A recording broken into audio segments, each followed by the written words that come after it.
Assalamualaikum warahmatullahi wabarakatuh. Saya Cut Alfia Amanda, dokter muda Fakultas Kedokteran Universitas Syiah Kuala, akan menerangkan bagaimana cara melakukan pemeriksaan pada fungsi pendengaran.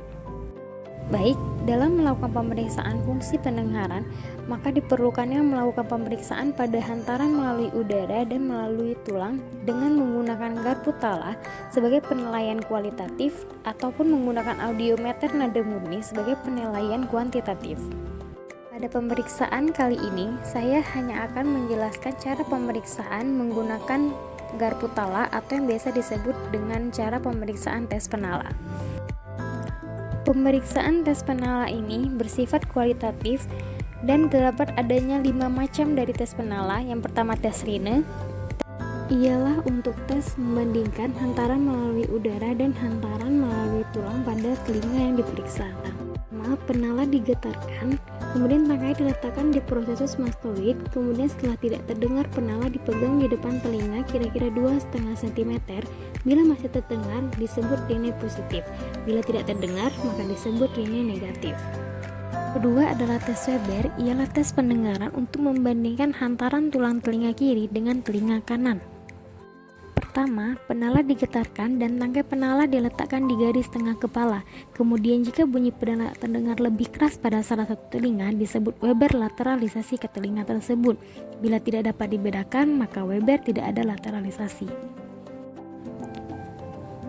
Yang ketiga adalah tes Quabache, di mana membandingkan hantaran tulang orang yang diperiksa dengan pemeriksa yang pendengarannya normal.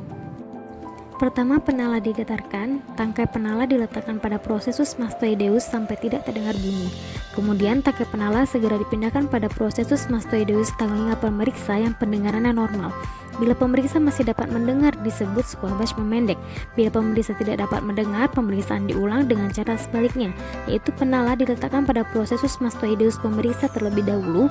Kemudian bila pasien masih dapat mendengar bunyi disebut Quabache memanjang, dan bila pasien dan pemeriksa kira-kira sama-sama mendengarnya, maka disebut dengan Quabache sama dengan pemeriksa.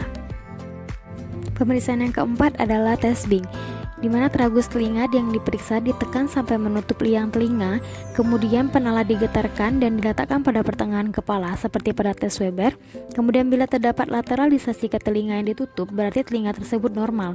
Bila bunyi pada telinga yang ditutup tidak bertambah keras, berarti telinga tersebut menderita tuli konduktif.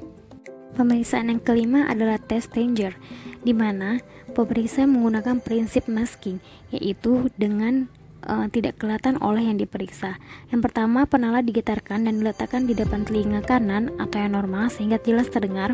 Kemudian penala yang kedua digetarkan lebih keras dan diletakkan di depan telinga yang kiri atau pura-pura tuli. Apabila kedua telinga normal karena efek masking, hanya telinga kiri yang mendengar bunyi. Jadi telinga kanan tidak akan mendengar bunyi. Tetapi bila telinga kiri tuli, telinga kanan tetap mendengar bunyi.